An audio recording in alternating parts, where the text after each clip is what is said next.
ti avessi conosciuto prima, sarei stato molto più felice. Ma non per me o per la mia vita, ma perché ti avrei presentato ai miei. Ti avrebbero invitato una domenica, mentre parlavo al telefono con te, ed infastidito avrei bestemmiato per la brutta figura. Mannaggia papà! Avrei detto c'è tempo, non è niente, ci stiamo solo frequentando. Ma loro, forse già sapendo, volevano conoscere chi mi teneva sveglio. Ma sta ragazza di dov'è, a chi appartiene, quanti anni ha e che intenzioni ha? A quante domande su di te non avrei risposto, ma bastava il vedermi coinvolto per vederli felici. E quanti sogni che avrebbero fatto, e quanti sogni avrei loro regalato, e quanti sogni ho da fare con te, ed uno sai qual è.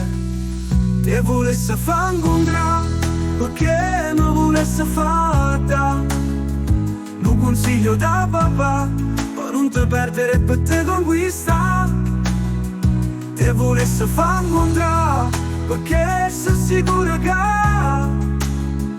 ma dicesse sì mamma, che tu sei proprio femmina la vita mia. Te volesse fango un e quante volte mi metteranno in difficoltà. Si sto nervoso, per loro colpa tua sarà. Il suo papà, ma lo conosco già. E poi la mamma che lavoro fa. E se per caso io poi non mangio, mamma mia forse a te chiamerà. Ti chiederà se qualcosa è successo, e mio padre della scena riderà. Ma non lo so perché questo non accadrà. Purtroppo i miei non sono più qua. So già cosa pensano di te, in verità, perché me lo dicono ogni notte. Te volesse fango un perché non volesse fatta. Un consiglio da papà, per non te perdere per te conquista. Te volesse fango un perché sono sicura che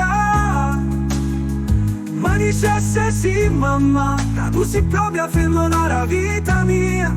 Te volesse fango un e quanti sogni che avrebbero fatto, e quanti sogni avrei loro regalato, e quanti sogni ho da fare con te, e tu lo sai qual è, e mi sposa con te.